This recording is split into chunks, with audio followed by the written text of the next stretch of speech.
What happens when Britain's most controversial royal locks eyes with daytime TV's most fearless host? The answer isn't just shocking, it's a full-blown public detonation. Prince Harry walked onto the set of The View, expecting a polite chat about charity work. Instead, he stepped straight into a live television ambush, designed to shake the monarchy to its core. From the moment Harry entered the studio, the air felt heavy, like a storm waiting to break. Producers whispered behind cameras. Audience members leaned forward in their seats. Even the stage lights seemed sharper, hotter, as if they knew a historic clash was about to unfold. This appearance was supposed to be safe. Harry's team had carefully mapped the interview. Talk about veterans, mental health projects, and nothing, absolutely nothing, about his father, King Charles, his stepmother, Queen Camilla, or the icy standoff with his brother Prince William, Netflix, the memoir, the family rift, all strictly off limits. But one person had no intention of following those rules. Sharon Osbourne, seasoned entertainer, daytime predator, a host with decades of live TV instincts and zero fear of controversy. The moment Harry sat down and adjusted his tie, Sharon's eyes locked on him like a hawk sizing up prey. Her co-hosts exchanged nervous glances. They could feel the electricity too. The opening questions were harmless. Harry smiled, spoke about his foundation, and carefully delivered lines honed by countless media coaches. His voice was calm, his answers precise. For a few minutes, it looked like the segment might stay civil. Then Sharon struck. "It's wonderful to hear about your charity work, Harry," she said, her tone sweet enough to mask the blade hidden beneath. "Really admirable. But I have to ask, how do you reconcile this image of helping veterans with what many call your abandonment of your own military family back home?" The words hit like a thunderclap. Harry's smile flickered. A tiny flash of irritation crossed his face before he forced it back behind royal composure. The other hosts shifted in their seats. Everyone knew Sharon had just crossed a line, drawn in bold ink. Harry's British accent sharpened as stress crept in. "I think that's an unfair characterization, Sharon," he replied carefully. "My commitment to veterans has never wavered, regardless of geography or family circumstances." Sharon pounced. "Geographical boundaries? Family circumstances?" Her laugh sliced through the studio like broken glass. "That's quite a euphemism for turning your back on everything you once stood for, isn't it?" She flipped through her notes with theatrical precision, as if every page were a loaded weapon. The camera zoomed closer. Harry's jaw tightened. His fingers gripped the armrests until his knuckles turned pale. "You served your country with honor for 10 years, Sharon continued, her voice gaining force. "You fought beside men and women who risked everything for the crown. You now trash at every opportunity. These people looked up to you, followed you into danger. And now? You're sitting here in a Hollywood studio cashing Netflix checks while throwing those same institutions under the bus." Harry's training screamed, "Stay calm, don't give her what she wants." But his eyes betrayed a flash of barely contained anger. "My service record speaks for itself," he said, voice steady but edged with steel. "I've never forgotten my brothers and sisters in arms. What I have done is speak truth to power, something that clearly makes some people uncomfortable." Sharon leaned forward, scenting blood. "Truth to power? Is that what we're calling it now?" She turned to the audience with a sarcastic smile, as if inviting them to witness royal hypocrisy in real time. "The truth," she said, voice hardening, "is that you had everything handed to you on a silver platter. And you threw it away because you couldn't handle criticism from the British press." The accusation hung in the air like smoke from a gunshot. Harry's composure cracked just slightly, but the camera caught every millimeter of the change. Harry drew a slow breath, his voice low but charged. "You have no idea what my family went through, Sharon.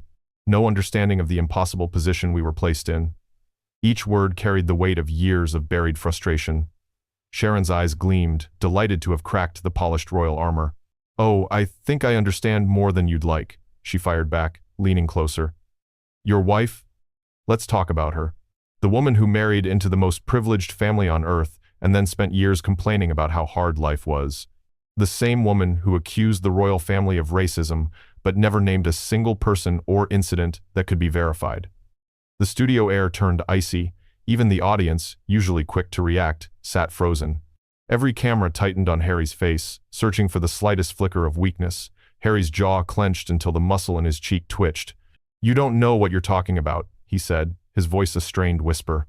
"You have no idea what my wife endured or how the institution protects itself at any cost." Sharon tilted her head, the faintest smile playing on her lips. "Oh, so we're back to the institution," she said. "How convenient. But let's talk about privilege instead. You were born into a life billions can only dream of: private jets, luxury estates, elite security, and somehow you've managed to paint yourself as the victim in all this." Harry's hands curled into fists on the armrests, knuckles white. His breathing quickened, each inhale sharp enough to cut glass. The other hosts exchanged uneasy looks, but none dared to interrupt. "Victim?" Harry shot back, voice cracking under the pressure. "You think this is about playing the victim? This is about protecting my family from the same machine that killed my mother? This is about refusing to let history repeat itself while people like you sit in comfort and pass judgment?" The name Princess Diana landed like a thunderbolt. Gasps rippled through the audience. Even Sharon paused for half a heartbeat, recognizing the power of the moment. But instead of retreating, she pushed harder.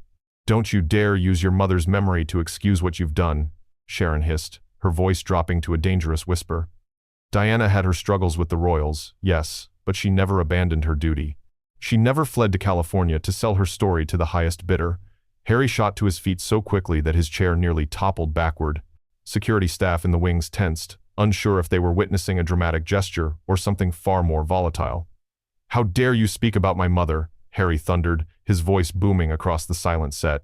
"You didn't know her. You have no idea what she sacrificed or what she wanted for her sons." Sharon remained seated, perfectly composed. Her calm only sharpened the knife.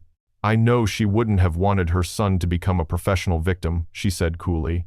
"I know she wouldn't have wanted you to trade private family pain for Netflix money. And I certainly know she wouldn't have wanted you to hide behind her memory every time someone questions your choices." The words sliced through the studio like a razor. Harry's face went pale, then flushed crimson. His chest rose and fell in sharp bursts as he struggled to contain an explosion of rage. Every camera caught the tremor in his hands and the flicker of despair in his eyes. One of the other hosts finally spoke, her voice trembling. "Maybe we should cut to a break." "No," Sharon interrupted, without even glancing her way. "Our viewers deserve the truth, not a sanitized press release." Her eyes never left Harry's face. "They deserve to know why a man with everything would abandon his family, his country, and his duty simply because things got difficult." That single word "difficult" snapped the final thread of Harry's composure. "Difficult?" he erupted, voice breaking with raw emotion. "You call watching my wife destroyed by the press difficult? You call having my child's security threatened difficult? You call being told my mixed-race children wouldn't receive the same protections as other royal grandchildren difficult?" The revelation detonated across the room. Gasps from the audience.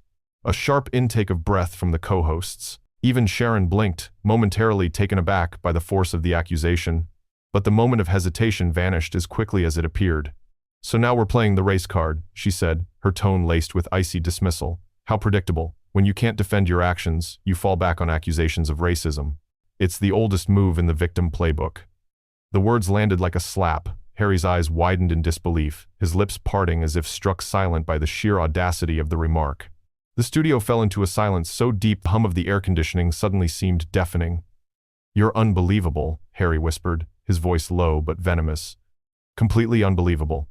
You sit there in comfort, shielded from the scrutiny my family has endured, and you dismiss our experience as if it's some cheap strategy." Sharon leaned back, folding her arms with the satisfaction of a hunter who knows the prey is cornered.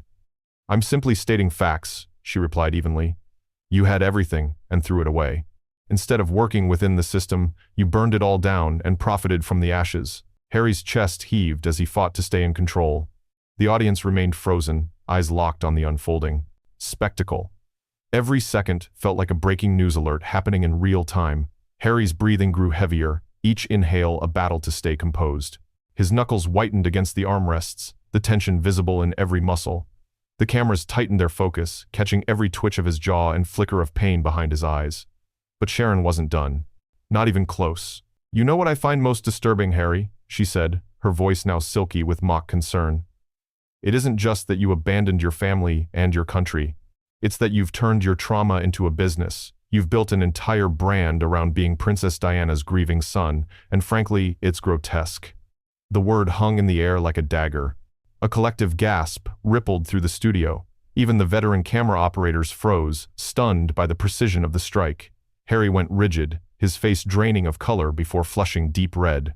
"Stop," he said quietly, a warning disguised as a plea. Just stop talking. But Sharon leaned in, undeterred. Diana's death was a tragedy that shook the entire world, she pressed. But you, every interview, every documentary, every book always circles back to her. You've made millions from her memory, and now you stand here pretending it's all for a noble cause. Enough! Harry's voice cracked through the studio like a gunshot. His security team edged forward, sensing the temperature rising. She died when I was 12, he fired back, words shaking with fury. I lost my mother to the same machine you're feeding right now, and you dare accuse me of using her death for profit? That's beyond cruel. It's inhuman. Tears welled in his eyes, not of sadness, but of pure, volcanic rage, the kind of tears that come when pain finally bursts past every wall of control. I'm stating facts, Sharon replied coldly, as if immune to the storm she had unleashed. Your Oprah interview, your Netflix series, your memoir, all of them built on the foundation of Diana's tragedy. That's not grief. That's marketing. Harry swiped at his eyes, then looked up with a sudden, chilling calm. The raw hurt hardened into something colder calculation. You want to talk about my mother? He said, his voice now steady and sharp as a blade. Then, listen carefully. He leaned forward, close enough that the cameras had to readjust. She spent her last years being hunted like prey. Photographers chased her through tunnels until the night she died in Paris, treated not as a person but as a commodity. And now, here I sit, across from someone doing the exact same thing. You're exploiting tragedy for ratings. You're everything that killed her, and you don't even see it. For the first time, Sharon's mask slipped. A flicker of unease crossed her face. But Harry wasn't finished. The difference, he continued, his voice rising with each word, is that when I tell my story, I'm trying to stop this nightmare from happening to anyone else. When you push it for entertainment, you feed the very system that destroyed her. The audience remained silent, as if afraid that even a breath might shatter the fragile tension. Sharon opened her mouth to respond, but Harry cut her off with a sharp wave of his hand. I'm done, he said, unclipping his microphone and dropping it onto the chair with a heavy clack. I'm done with this conversation. I'm done with this show, and I'm done with people who trade human suffering for applause. He turned to leave, then stopped and looked back one last time. His expression wasn't angry now, it was hollow, exhausted. You could have used this platform to talk about veterans, about mental health, about things that actually matter, he said quietly. Instead, you chose a circus. The words hung in the air, like a final verdict. Harry walked off the set without another glance, security moving with him in a silent shield. For the first time in her career, Sharon Osbourne sat speechless. Her co-hosts trailed after Harry, leaving her alone at the table.